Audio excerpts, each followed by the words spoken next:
Peter, it's good that you're here.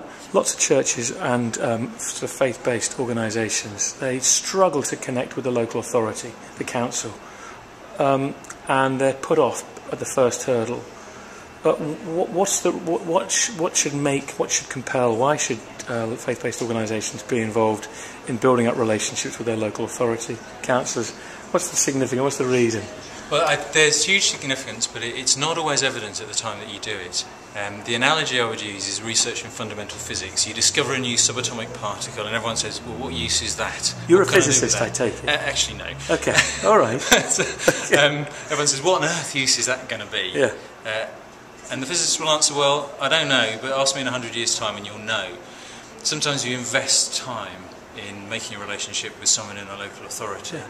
Just on a friendship basis, talking things through, and the benefit is not immediately obvious. But then when there's an issue arises, 6 months or even 6 years down the line, you know the people to talk to, you have the contacts, and things can change and opportunities open up. So people are busy, they're pulling bodies out of the river, they're knackered, they're swamped by need. You're saying prioritise some time to go and have a cup of tea, make some friends in the town hall with officers, regeneration companies. Very definitely, very definitely. And if you think about the influences on the life of our most difficult and deprived communities, one of the most significant is the City Council. And how many other organisations impact life to such a degree as the City Council? And yet so often it's the one that we ignore. But it touches every area of life.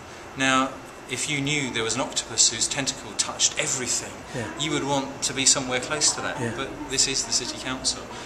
And often we're in a situation where we can't even talk.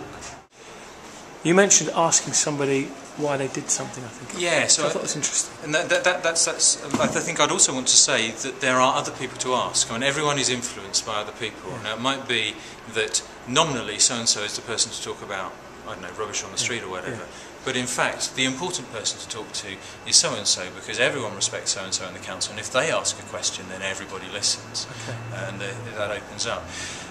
But when I have started to get to know people in the local authority, particularly local councillors, I've had opportunity to actually ask them why they do what they do, why they work where they work. Because for a number of them, they could be all kinds of things, and they could be having a far nicer, prettier life. Yeah. But they happen to be here, slogging away in Miles Platting or wherever it is.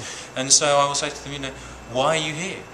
And we try and uncover some of their sort of deep motivations for being where they are doing what they're doing. And as a vicar, they know I'm a vicar, I was actually say to them, well, you know, from my perspective, you're here, you know, that's a vocation you're telling me about, and I believe vocation is from God. You're here because God called you to be here, just as I am, and He won't let you go until He's ready. So let's get on, let's do something. Peter, thank you so much.